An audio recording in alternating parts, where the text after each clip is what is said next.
Marcos 13, vamos a estudiar esta mañana desde los versos 24 al 37. Vamos a leer toda la sección y después vamos a ir viendo parte por parte. Dice así: Pero en aquellos días después de esa tribulación, el sol se oscurecerá y la luna no dará su luz. Las estrellas irán cayendo del cielo y las potencias que están en los cielos serán sacudidas. Entonces verán al Hijo del Hombre que viene en las nubes con gran poder y gloria. Entonces él enviará a los ángeles y reunirá a sus escogidos de los cuatro vientos, desde el extremo de la tierra hasta el extremo del cielo. De la higuera, aprendan la parábola. Cuando su rama ya se pone tierna y echa las hojas, saben que el verano está cerca. Así también ustedes, cuando vean que suceden estas cosas, sepan que Él está cerca a las puertas. En verdad les digo que no pasará esta generación hasta que todo esto suceda. El cielo y la tierra pasarán, pero mis palabras no pasarán. Pero de aquel día o de aquella hora nadie sabe, ni siquiera los ángeles en el cielo ni el Hijo, sino solo el Padre. Estén alerta, velen, porque no saben cuándo es el tiempo señalado. Es como un hombre que se fue de viaje y al salir de su casa dejó a sus siervos encargados, asignándole a cada uno su tarea, y ordenó al portero que estuviera alerta. Por tanto, velen, porque no saben cuándo viene el Señor de la casa, si al atardecer o a la medianoche o al canto del gallo o al amanecer. No sea que venga de repente y los halle dormidos. Y lo que a ustedes digo, a todos digo, velen. Entonces, Padre, te pedimos que nos hables, que nos ayudes a entender tu palabra. La inspiraste, la dejaste registrada para que toda tu iglesia, cada uno de tus hijos pueda entenderla. Entonces, danos la capacidad intelectual, pero sobre todo la capacidad espiritual para discernir estas cosas y vivir a la luz de esta verdad. En el nombre de Jesús, amén. Es bien curioso que estamos en diciembre, es el primer domingo de este mes de diciembre, y en este mes celebramos Navidad, recordamos la primera venida de Jesús, la primera venida de Cristo.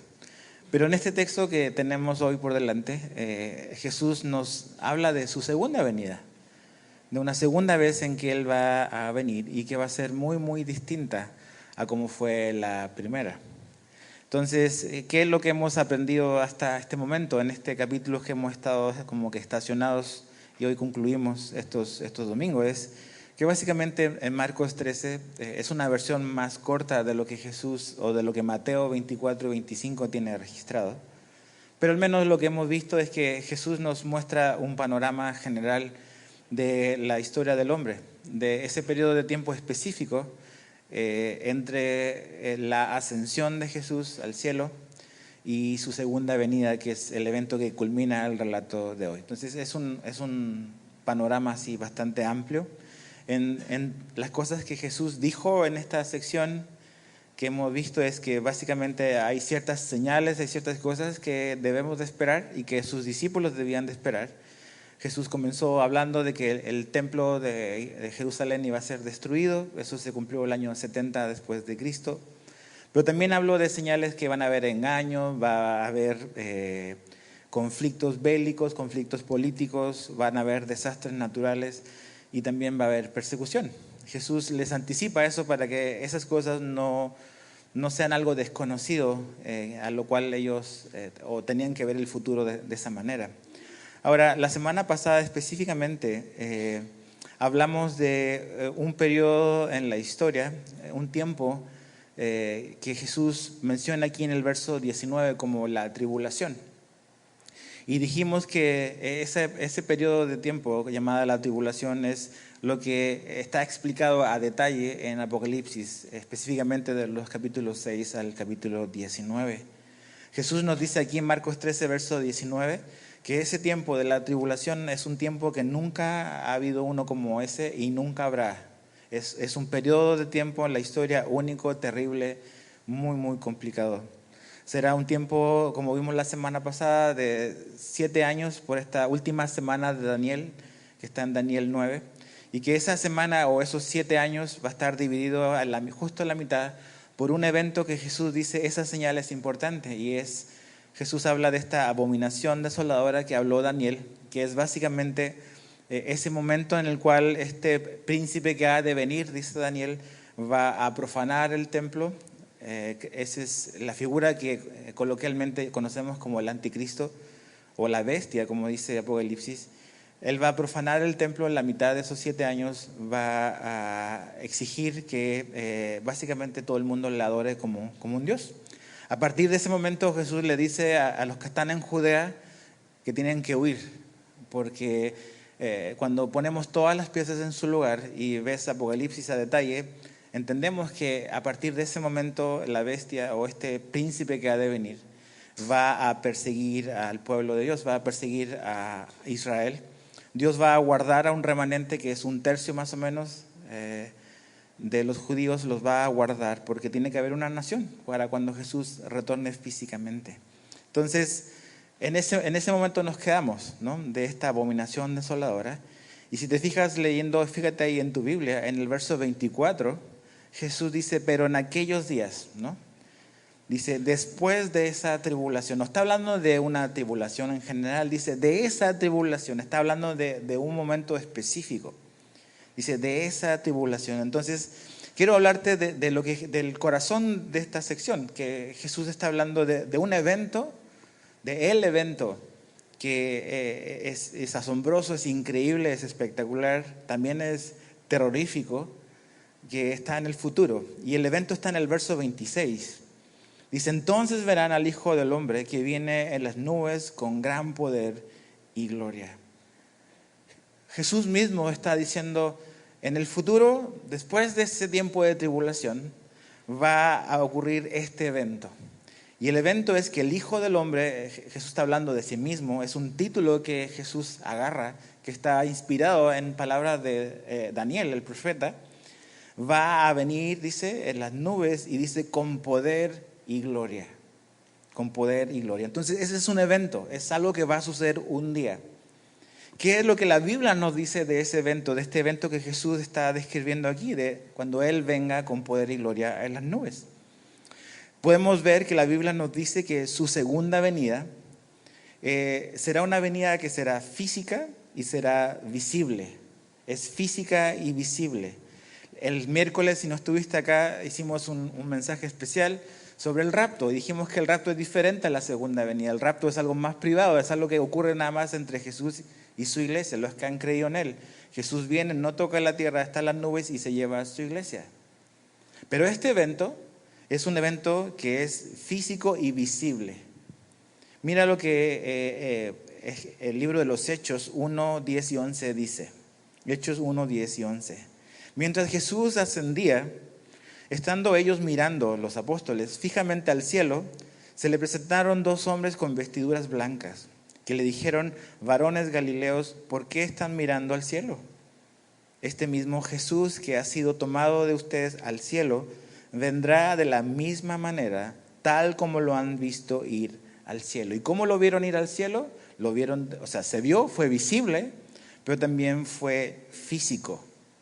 No era simplemente como que un fantasma, era físico y visible. Y dice, de esa misma manera en que ustedes vieron que Él subió, de esa misma manera Él va a descender. No solamente su segunda venida va a ser física y visible, sino que también va a ser vista globalmente.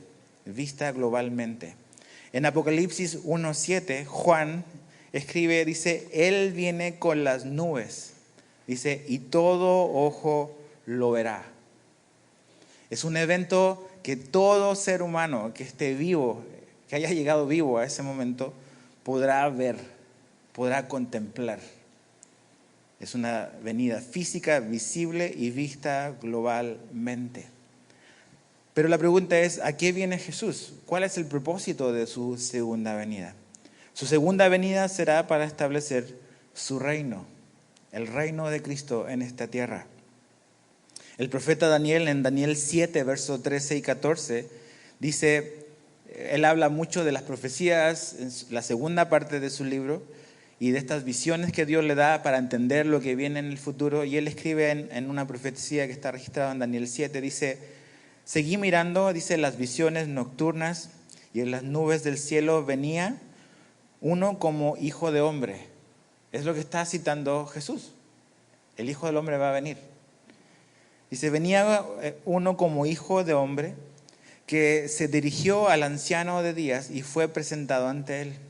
Y le fue dado dominio, gloria y reino para que todos los pueblos, naciones, lenguas le sirvan. Su dominio es un dominio eterno que nunca pasará, y su reino uno que no será destruido. Daniel está anticipando siglos antes de Jesús algo que va a ocurrir después de la primera venida de Jesús. Algo que Jesús está hablando de este evento que va a ocurrir, que es físico, que es visible, que es global, y que Jesús viene específicamente para establecer su reino, un reino que va a durar para siempre, físico, visible, aquí en la tierra. Ahora, acompáñame en tu Biblia, eso no va a aparecer en pantalla, quiero que lo puedas leer en tu propia Biblia. El último libro de la Biblia, así que no hay pierde, es Apocalipsis 19. En Apocalipsis 19 vemos una descripción a lo mejor más extensa, con otros detalles de la segunda venida de Cristo, pero solo quiero que veamos los versos 11 al 16, Apocalipsis 19, 11 al 16. Vi el cielo abierto y apareció un caballo blanco. Jesús en su primera entrada entró sobre un asno. Ahora no viene sobre eso, no viene de una manera humilde, viene como un rey, como lo que es. Dice, el que lo montaba se llama Fiel y Verdadero. Con justicia juzga y hace la guerra. Sus ojos son una llama de fuego y sobre su cabeza hay muchas diademas. Tiene un nombre escrito que nadie conoce sino él. Está vestido de un manto empapado de sangre y su nombre es el Verbo de Dios. Los ejércitos que están en los cielos, vestidos de lino fino, blanco y limpio, dice, lo seguían sobre caballos blancos. De su boca sale una espada afilada para herir con ella a las naciones y las regirá con vara de hierro. Él mismo pisa el lagar del vino del furor de la ira de Dios Todopoderoso. En su manto y en su muslo tiene un nombre escrito: Rey de Reyes y Señor de Señores. Si sigues leyendo un poco Apocalipsis 19, te vas a dar cuenta, y lo que acabamos de leer, que la segunda venida de Cristo es así, es visible. Algo que también vemos acá en el verso 14 es que los santos vienen con Jesús, nosotros los que hemos creído. Esa de los ejércitos que están en los cielos, no creo que hable de los ángeles únicamente.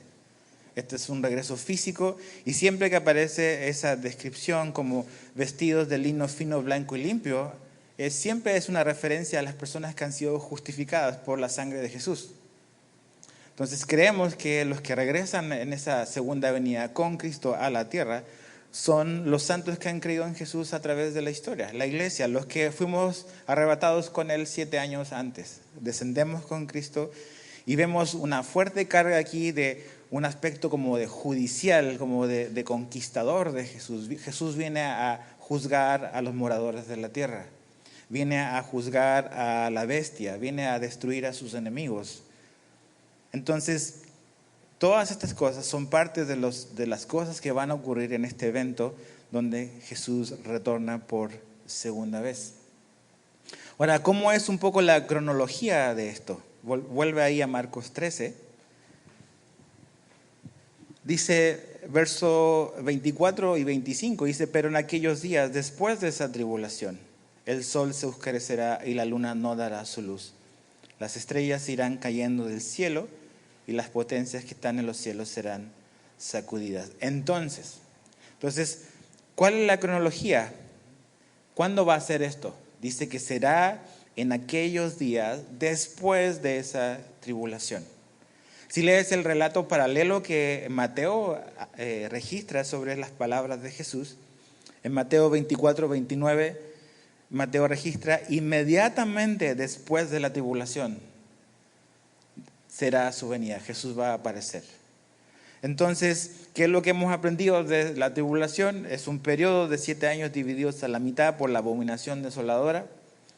De ahí pasarán 1260 días o 42 meses, como dice Apocalipsis. Y al final de ese periodo, y quizás un poquito más, porque cuando lees Daniel, él da 1290 días, pone un poquito más de días, Jesús retornará por segunda vez. Pero ese es el orden. Es la tribulación, 7 años, la mitad está marcada por esta abominación desoladora. A partir de ahí, la historia del hombre y la vida en la tierra se complica en extremo. Una serie de eventos empiezan a ocurrir de todo tipo en la tierra y en el cosmos. Y al final de esa tribulación, dice, aparece Jesucristo regresando por segunda vez. Esa es la cronología. Ahora, ¿cuáles son los síntomas de su aparición, de su segunda aparición? En los mismos versos 24 y 26 habla de ciertos síntomas que se van a ver en el cosmos y ciertos efectos que eso va a producir. Dice que el sol se va a oscurecer y la luna no dará su luz y las estrellas irán cayendo del cielo y las potencias que están en los cielos serán sacudidas.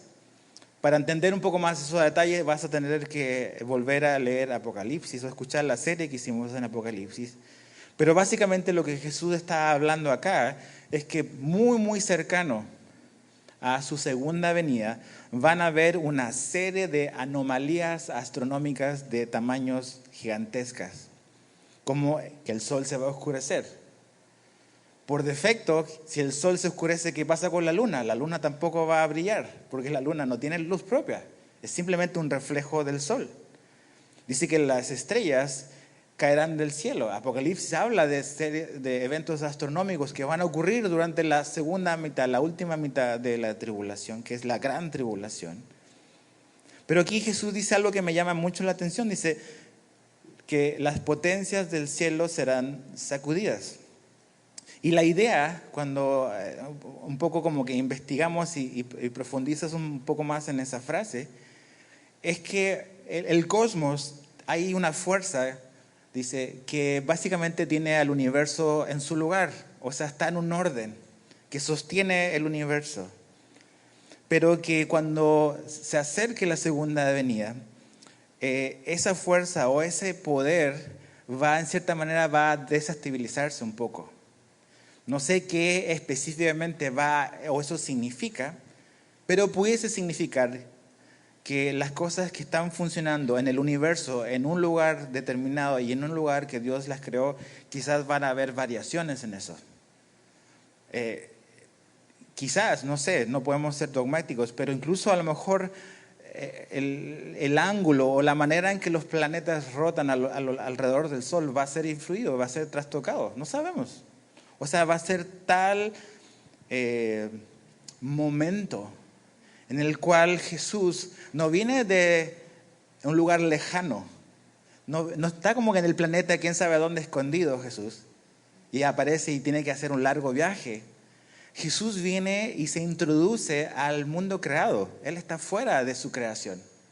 Y ese traspaso, esa transición del lugar donde Él está a introducirse a nuestro mundo, va a ser algo que va a trastornar a toda la creación. Las estrellas, el sol. Jesús va otra vez a introducirse a nuestra realidad. Y el universo va a ser trastornado, trastocado. Los planetas, el sol, las estrellas, todo va a ser sacudido en ese evento. En Lucas 21, que también Lucas habla de estas palabras de Jesús, Lucas 21, versos 25 y 26, dice: habrá señales en el sol, en la luna y en las estrellas, y sobre la tierra. Y aquí Lucas, y bueno, Jesús, a través del registro que nos deja Lucas, habla de los síntomas, de los efectos que estos eventos van a tener en la gente que va a vivir en ese tiempo. No es padre. Dice, angustia, dice, y sobre la tierra angustia entre las naciones, perplejas a causa del rugido del mar y de las olas, desfalleciendo los hombres por el temor y la expectación de las cosas que vendrán sobre el mundo, porque las potencias de los cielos serán sacudidas. Entonces, a lo mejor nos gustan las películas de ciencia ficción. Y dices, mira, el meteoro, y dices, pero no te gustaría estar en esa película. Ahora, eso es ciencia ficción. Esto no es ciencia ficción. Esto es real. Este es el futuro que Jesús le está revelando a sus discípulos. Una serie de eventos y de anomalías astronómicas de proporciones. Creo que por eso Jesús dice que es muy, muy seguido cuando eso pase, que Él va a regresar. Porque ¿qué tanto puede sostenerse el universo sin el sol? Y sin funcionar el sol como debe de funcionar. La vida en la tierra depende del sol, depende de la luz. Entonces esto no es algo prolongado que va a estar así mucho tiempo, es al final, es la culminación, es la cúspide de los dolores de parto. ¿Te acuerdas las que son mamás? O sea, ahí la mera hora, cuando tu hijo estaba naciendo, si fue un parto natural, acuérdate de eso. O sea, acuérdate que Jesús dice que a medida que nos vamos acercando a esas cosas, los dolores de parto van aumentando en frecuencia y en intensidad. Este es el parto. Por eso que hay un caos o hay un momento en que el universo completo es sacudido. Todo lo que pasó antes, todos esos dolores de parto que Jesús habla son pocos, van creciendo, son más seguidos, pero esta es la culminación, es cuando Jesús regresa. Entonces imagínate que el sol no está alumbrando como debe y que en la noche pues básicamente tampoco hay mucha luz y de repente ¡zas! aparece Jesús en el cielo, ¿no? Todo ojo lo va a ver, la luz de eso. La Biblia habla mucho de que es como llamas de fuego y cosas así que a lo mejor Juan trató de explicar lo mejor que podía con lenguaje humano.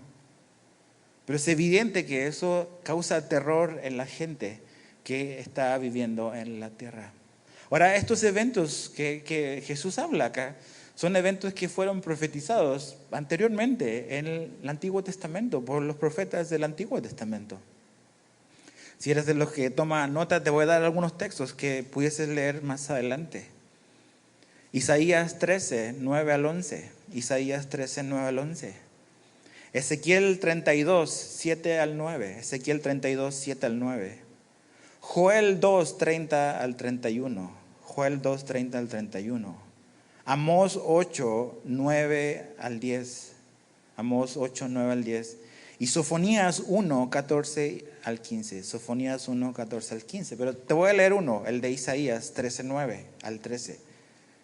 Dice, miren, el día del Señor viene, cruel como furia y ardiente ira, para convertir en desolación la tierra y exterminar de ella a sus pecadores. Esto que hablamos de Apocalipsis 19. Jesús ya no viene como el manso y humilde lo que le hicieron en su primera venida. Él viene como un rey, como el rey del universo, como el creador de las cosas, a tomar lo que es suyo. Dice, pues las estrellas del cielo y sus constelaciones no destallarán su luz. Se oscurecerá el sol al salir y la luna no irradiará su luz. Castigaré al mundo por su maldad y a los impíos por su iniquidad. Es una época de juicio. Dijimos la semana pasada, no la semana pasada, el miércoles, que Dios va a juzgar el sistema del hombre. Cuando el rey Nabucodonosor tuvo esta visión de esta estatua, que son todos los reinos del hombre, desde Babilonia hasta que Cristo regresa, toda esta figura impresionante, en la visión de Daniel dice que del lado viene una piedra y le da a la parte baja y todos los reinos del hombre van a caer y van a sucumbir. Jesús va a venir a juzgar al mundo. Dice, también pondré fin a la arrogancia, dice verso 11 de Isaías 13, de los soberbios, y abatiré el orgullo de los despiadados. Haré al mortal más escaso que el oro puro, y la humanidad más escasa que el oro de Ofir. Por tanto, haré estremecer los cielos, y la tierra será removida de su lugar ante la furia del Señor de los ejércitos en el día de su ardiente ira. Palabras proféticas, con cosas, con un lenguaje como hablan las profecías, bastante gráfico, bastante fuerte. Pero ese día no es un día en que la tierra se va a regocijar necesariamente. Piensa en ese tiempo.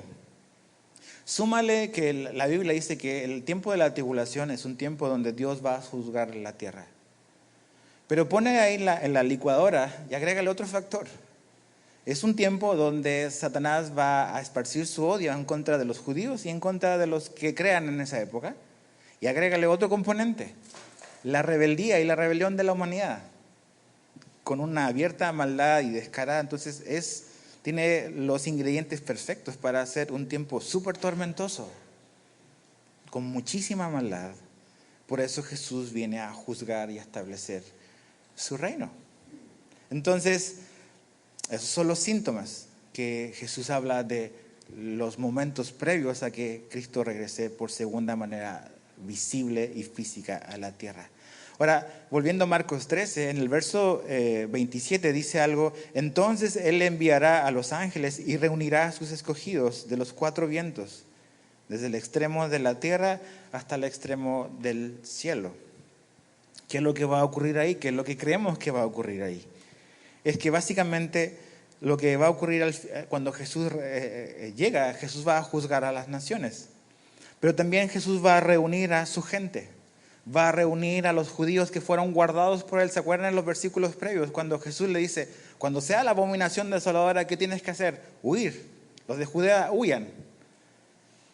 Y Dios va a guardar a un tercio de su nación, y a esos son los que Jesús va a volver a agrupar y va a volver a reunir en este momento. Es una reunión, hay una convocatoria. Los ángeles traen a la gente de Jesús, que ha creído en Jesús.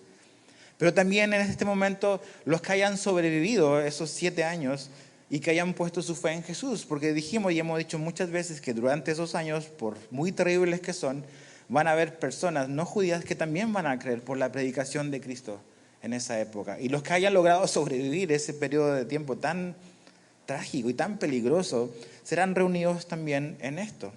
Y creo que también ahí estará también reunida la iglesia, los que vienen con Cristo desde el cielo. ¿Y por qué es esta reunión? Porque son esos, los elegidos de Dios, los que entrarán en el reino de Cristo por 1000 años. Este es como el proceso o el momento en el que el reino de Cristo no da muchos detalles. Para eso hay que leer todos los libros de profecías que hemos estudiado antes. Pero será como la inauguración del reino y el acceso al reino de Dios en la tierra. Ahora dices, órale, ¿qué hacemos con todo eso? Ok, verso 28 al 32. De la higuera aprendan la parábola. Cuando su rama ya se pone tierna y echa las hojas, saben que el verano está cerca. Así también ustedes, cuando vean. Entonces, Jesús da 2 parábolas, que son básicamente 2 exhortaciones. La primera es esta parábola de la higuera. Ahora, yo sé que hace meses o hace muchas semanas estudiamos cuando Jesús maldijo la higuera, ¿verdad? ¿Se acuerdan? Y dijimos en ese momento que la higuera era ¿quién? Era Israel, que era estéril, que se suponía que tenía que dar fruto, pero no daba fruto. Y ese incidente que en la cronología aquí fue el día anterior. Este es miércoles en la última semana de Jesús. La maldición de la higuera fue el martes. Para nosotros hace semanas, pero en lo que los discípulos también no fue el día anterior. Entonces dices, ok, Jesús habla de esta higuera que está floreciendo, que está brotando. Entonces a veces empezamos, tenemos que identificar quién es la higuera, porque Jesús conecta eso con que sus tiempos se van a cumplir en esa generación. Y Jesús dice, es necesario aprender de la higuera. Entonces se puede aprender, no tenemos que desanimarnos, se puede aprender.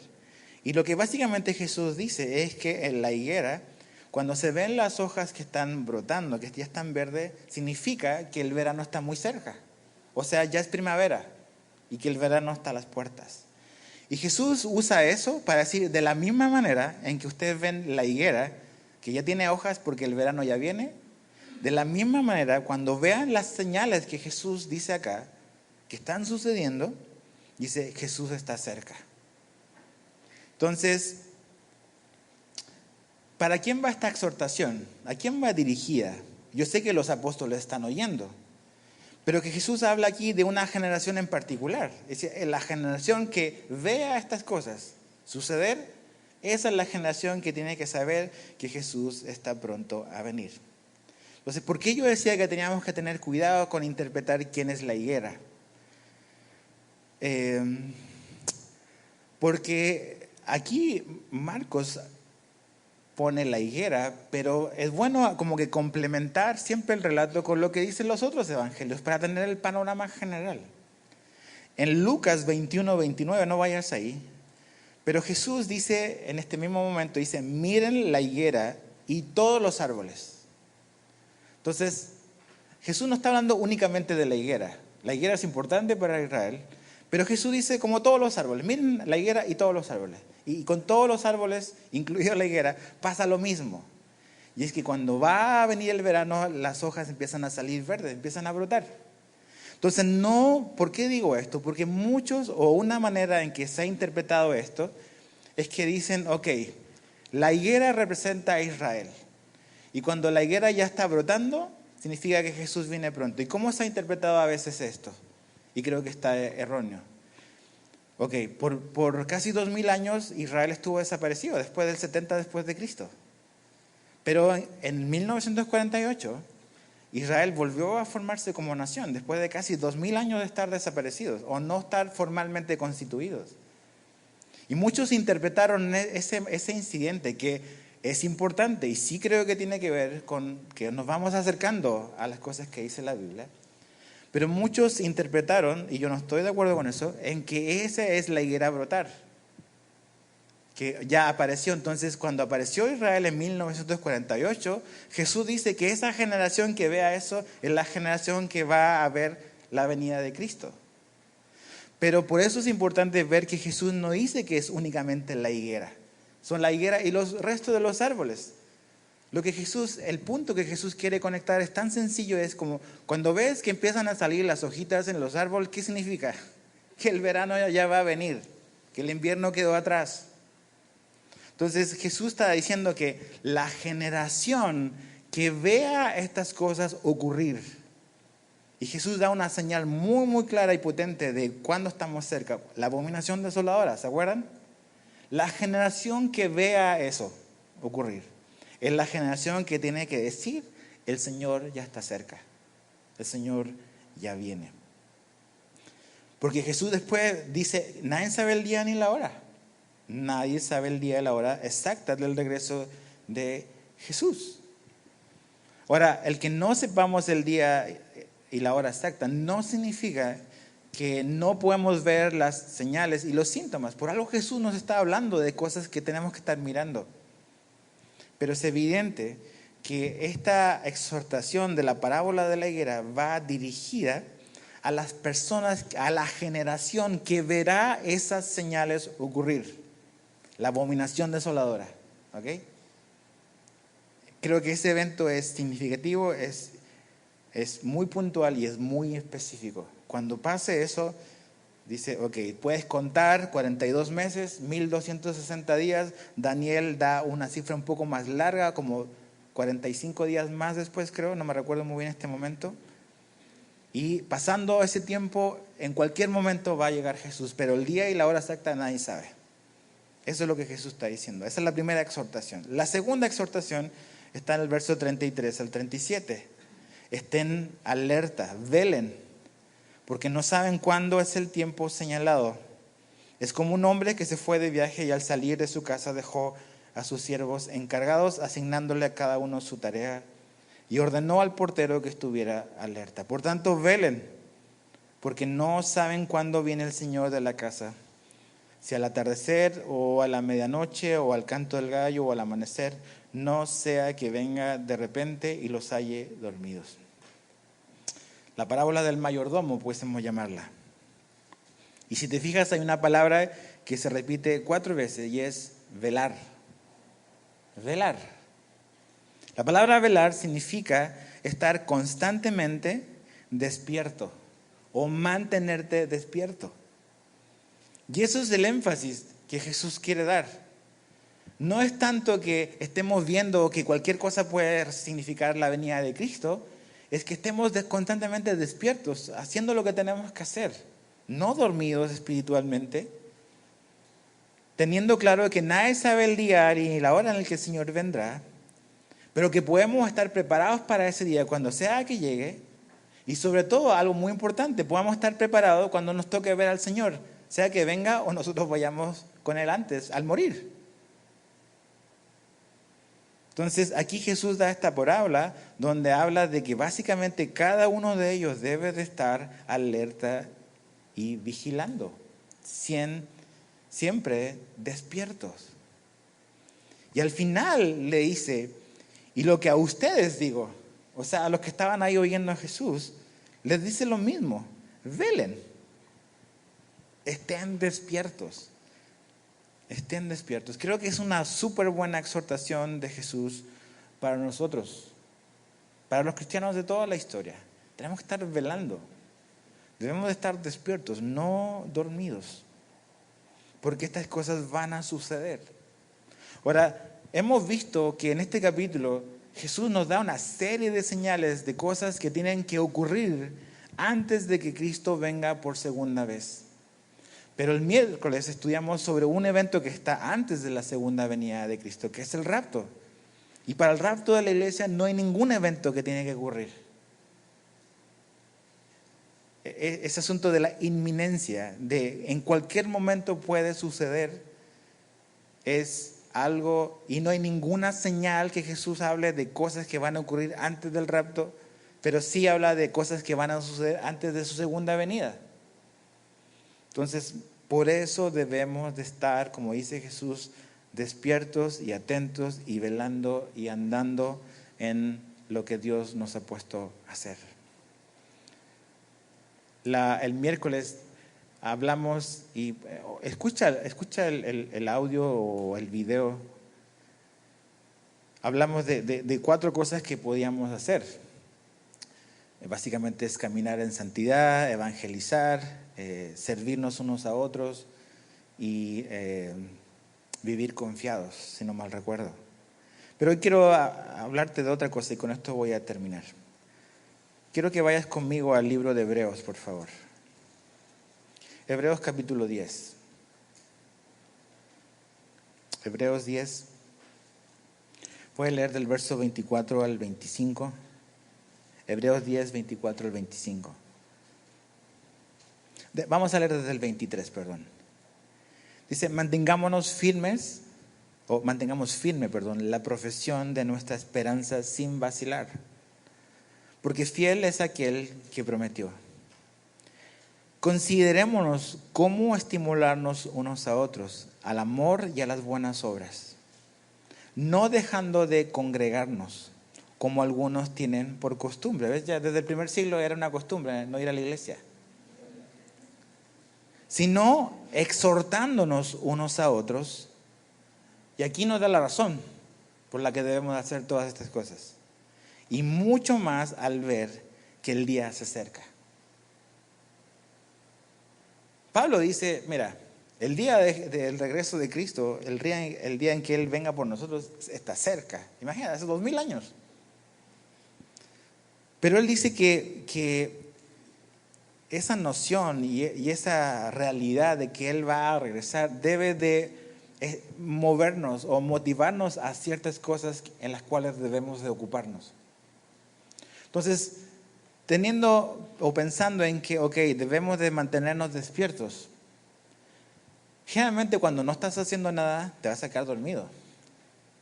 Cuando nada más te sientas, yo llego a mi casa, sobre todo el domingo, y me siento en el sillón y no en cosa de segundo empiezo a ver visiones y el cansancio me gana porque no estoy haciendo nada. Entonces la pasividad es fatal, te vas a dormir. Y no estoy hablando físicamente, pero en nuestro andar espiritual. Entonces aquí el autor de Hebreos nos dice que tenemos que mantenernos firmes, pero dice, considerémonos cómo estimularnos, verso 24, unos a otros, al amor y a las buenas obras. Dice que tenemos que estimularnos.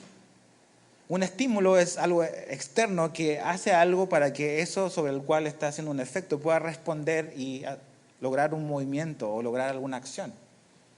Es un estímulo, es Es un factor externo que llega a alguien para que lograr un objetivo.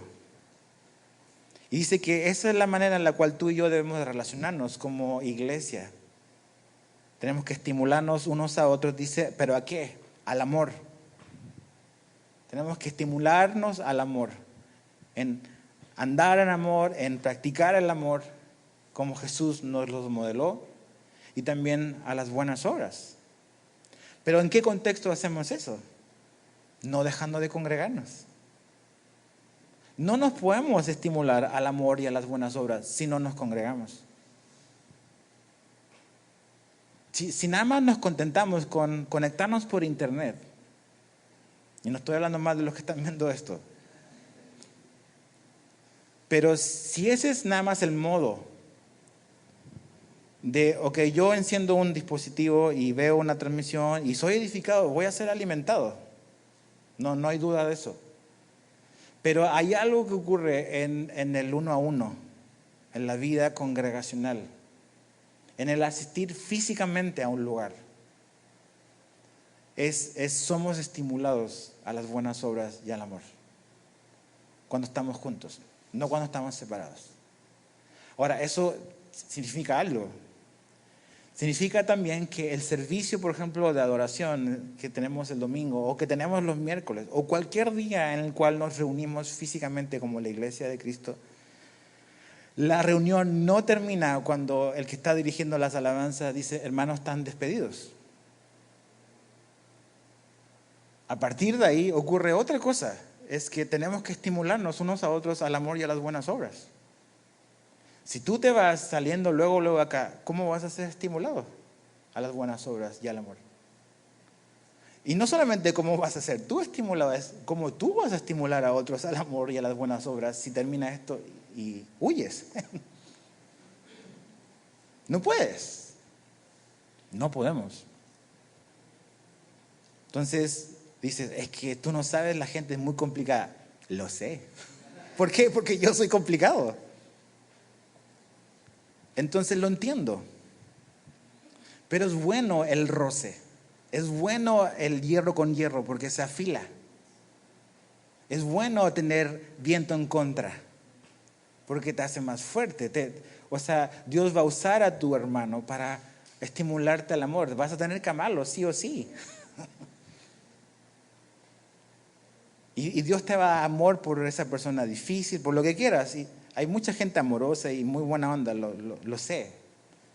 Pero hay de todo, ¿no? Y no por eso dejamos de ser hermanos. Pero es importante congregarnos. Es importante porque en el estar juntos nos estamos estimulando y exhortándonos. ¿Por qué? Porque ese día se acerca. Jesús no te salvó para que vivas la vida solitaria, para que vivas nada más detrás de una pantalla. Te creó para vivir en una iglesia local, donde tus hermanos tienen algo que tú no tienes y a tus hermanos les falta algo que tú tienes. Segundo texto que quiero leerte es, ve conmigo a Primera de Tesalonicenses, por favor, capítulo 5. Primera de Tesalonicenses 5, 14 al 11 es largo, pero quiero leerlo. Porque Pablo está diciendo estas cosas en un contexto en el que él ha hablado del rapto, ha hablado de la segunda venida de Cristo. Entonces dice, pero ustedes, hermanos, verso 4 de Primera de Tesalonicenses 5. Pero ustedes, hermanos, no están en tinieblas, para que el día los sorprenda como ladrón. ¿Qué día? El día que Cristo regrese. De eso está hablando. Porque todos ustedes son hijos de luz e hijos del día. No somos de la noche ni de las tinieblas. Por tanto, no durmamos. Lo que Jesús dice, no estemos dormidos. No durmamos como los demás, sino estemos alerta y seamos sobrios. Porque los que duermen de noche duermen y los que se emborrachan de noche se emborrachan. Pero puesto que nosotros somos del día, seamos sobrios. habiéndonos puesto la coraza de la fe y del amor, dice, y por casco la esperanza de la salvación. Entonces, aquí hay algo importante. Pablo nos dice cómo vamos a estar despiertos, cómo vamos a estar sobrios. La manera en la que estamos despiertos y estamos sobrios es si tenemos puesto la coraza de la fe y la coraza del amor. ¿Cómo vas a estar despierto hasta que Cristo venga? ¿Cómo vas a estar preparado? Necesitas ponerte la coraza de la fe y la coraza del amor. O sea, saber que eres salvo por la fe en Jesús, que debes de continuar confiando en Jesús. El saber que la salvación es por gracia, pero es mediante la fe. El saber que Jesús te salvó, a pesar de quién tú eres y quién yo soy. Eso te va a proteger porque el enemigo te va a hacer dudar. ¿Cómo es posible que Dios pueda amar a alguien como tú? Mira lo que has hecho. No, Dios no me salvó por quién soy yo, Él me salvó por quién es Él. La fe en Jesús. También dice la coraza, porque también es parte de la coraza, dice la coraza del amor. Eso es algo que nos va a ayudar a estar sobrios, a estar atentos, a estar protegidos. La coraza es algo que protege los órganos vitales. Y dice la coraza del amor. ¿Cuál es nuestra mayor confianza? Que Dios nos ama, que Jesús nos ama. Es la confianza que tenía Juan el apóstol. ¿Cómo hablaba de él siempre? ¿El discípulo qué? Amado. Siempre le habla sobre sí, el discípulo amado. ¿Por qué decía Juan eso? Porque él estaba convencidísimo. Algo que estuvo claro es cuánto Jesús lo amaba. Él no era como Pedro, no, yo puedo hacer esto por Jesús. Yo daría mi vida por ti. No, Juan era, yo sé que Jesús me ama. Yo sé que Jesús me ama. Y eso es una protección para ti. Porque otra vez el enemigo, ¿qué es lo que va a hacer? Va a hacerte dudar del amor de Dios. Mira lo que hiciste, mira lo que estás haciendo. Dios ya no te ama. No amaría a una persona como tú. Claro que sí. ¿Cómo sabes que Dios te ama? ¿Cómo sabes que Jesús te ama? Murió por ti. Esa es la evidencia contundente de que Dios te ama. Entonces, si nos revestimos de la fe y del amor, estamos siendo sobrios, que es lo que nos va a ayudar a estar despiertos. Sigamos leyendo, verso 8 de capítulo 5 de Tesalonicenses. Dice, pero puesto que nosotros somos del día, seamos sobrios, habiéndonos puesto la coraza, la fe y del amor, y por casco la esperanza de la salvación. Nuestra mente, debemos de proteger nuestra mente. Un casco guarda la cabeza, guarda nuestros pensamientos. Entonces, lo que tú piensas es importante. ¿Con qué llenas tus pensamientos? ¿Con qué llenas tu mente? Es importante. Y tienes que llenarlo con todo lo que va a ayudar que la fe pueda crecer. Y la Biblia dice que la fe viene a través de ¿qué? Del oír la palabra de Dios. Cuando tienes a la palabra de Dios en tus pensamientos, tu fe va a crecer. Y estás protegiendo tu cabeza de pensamientos que no deben de estar en tu mente. Pero si nada más no estás alimentando tus pensamientos, si estás agarrando un montón de ideas por todo de lo que quiera que te digan sobre la vida, sobre el propósito de la vida, sobre la eternidad, y no estás prestando atención a Jesús, estás dormido. Llena tu mente de la verdad de Dios. Verso 9. Porque no nos ha destinado Dios para ira. Lo que dijimos el miércoles. Dios no nos ha puesto para la hora de la ira, para ese tiempo de tribulación. Creemos que no vamos a pasar ese tiempo, sino para obtener salvación por medio de nuestro Señor Jesucristo. Dice que murió por nosotros, para que ya sea que estemos despiertos o dormidos, ya está hablando en el sentido de morir físicamente, vivamos junto a Él.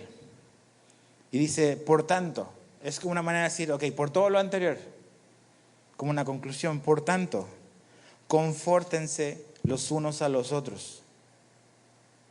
¿Cómo te vas a confortar unos a otros si no te estás congregando? No se puede. No puedes hacer esto si no estás conectado con una iglesia local. No puedes. Dice, a los unos a los otros, dice, y edifíquense, dice, el uno al otro tal como lo están haciendo. Esto es algo que los tesalonicenses estaban haciendo. Es la única iglesia a la cual Pablo no encuentra nada deficiente en ellos. Entonces ellos estaban edificándose unos a otros porque sabían que aquel día se acerca. Y eso es lo que cada cristiano debe de hacer. Entonces, ante el inminente regreso de Cristo, ¿qué tenemos que hacer? Estar conectados a una iglesia local. Conectados con tus hermanos en el plano real, no solamente digital. Tener personas a las cuales tú puedas bendecir y ellos te puedan bendecir a ti. Debes de estar cuidando tu corazón, cuidando tu mente, sirviéndonos unos a otros, edificándonos, buscando el bien de tu hermano. Y todo eso es algo que se hace en vida en comunidad cristiana, en vida no de la iglesia, sino de la iglesia de Cristo. De tu hermano, de estar juntos, de ser parte del cuerpo de Cristo. Esa es la manera en que nos vamos a mantener despiertos. Porque si no estás haciendo estas cosas, te vas a dormir. Y vas a estar distraído y ese día te va a agarrar por sorpresa. Y habrás a lo mejor no perdido tu salvación, no creo que la pierdas por eso. Pero habrás desperdiciado mucho tiempo y mucho tiempo valioso de tu vida.